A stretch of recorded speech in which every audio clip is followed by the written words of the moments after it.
शादमानी हो, शादमानी हो, शादमानी।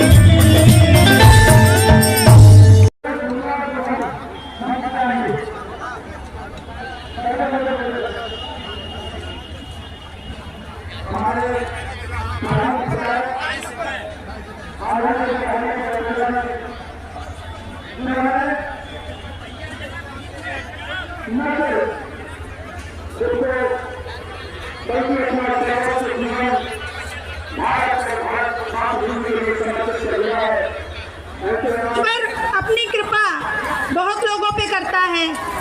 बहुतों के पास पैसा है, बहुत बहुत अथाह पैसा है, लेकिन मन बहुत कम लोगों को देता है।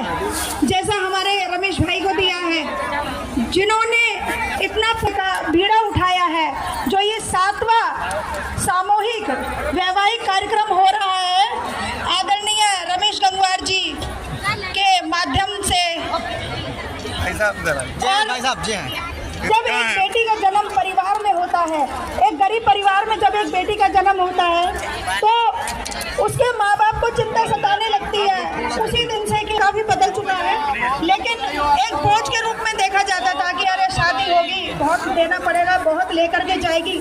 लेकिन जब से वो बच्चे नारा पीछे तक लगाएंगे, भारत माता की, भारत माता की, भारत माता की, वंदे वंदे। नवविवाहित जोड़ों को प्रदान कर रहे हैं। आपका मंच हार्दिक स्वागत। नवविवाहित जोड़ों को की तरफ से आपका हार्दिक धन्यवाद देता हूँ। हमारे बरेली के धर्मेंद्र वैष्णो जी नवविवाहित जोड़ों को आशीर्वचन दे रहे हैं। उन सभी की तरफ से जितने नवविवाहित, ये रमेश जी पर इसलिए भोलेनाथ की कृपा है, इसके लिए ताली बजाइए आप। भोलेनाथ की कृपा इन पर है, इसीलिए ये बेटियों का विवाह के बंधन को कन्यादान, जो श्रेष्ठ दान कहा गया, वो कर रहे हैं।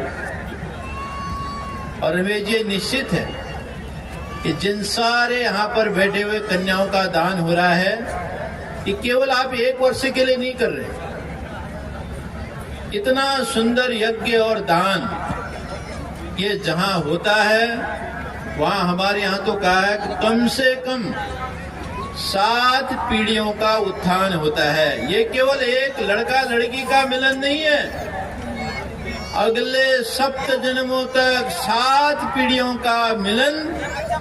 और इससे श्रेष्ठ कार्य हमारे धर्म शास्त्रों में कुछ और हो नहीं सकता। हमारे यहाँ कोई आज से नहीं, अनादिकाल से ही यह व्यवस्था है इस प्रकार के सामूहिक विवाह करने का। आप सब विवाह के बंधन में बंध रहे हैं, और मैं देखता हूं कि कम से कम कुछ भी नहीं तो एक एक परिवार का 5-5 लाख रुपए कम से कम बच रहा है। आप सब इस पैसे को बचाने के बाद अपने परिवार का आर्थिक जीवन अच्छा करें, और जैसे रमेश जी ने किया है, ऐसे ही सभी लोग प्रेरणा लेकर के जो जितना योगदान कर सकता है। हमारा लक्ष्य है 2050 में भारत विश्व का सबसे बड़ा ताकतवर राष्ट्र बने, सबसे बड़े आर्थिक रूप में उन्नत राष्ट्र बने। इसके लिए सबने काम करना है। आप सभी को पुनः पुनः बहुत बहुत बधाई। इन बहनों का जीवन उज्जवलमय हो, इन जोड़ों का जीवन उज्जवलमय हो, इसके लिए बधाई। और रमेश जी को पुनः पुनः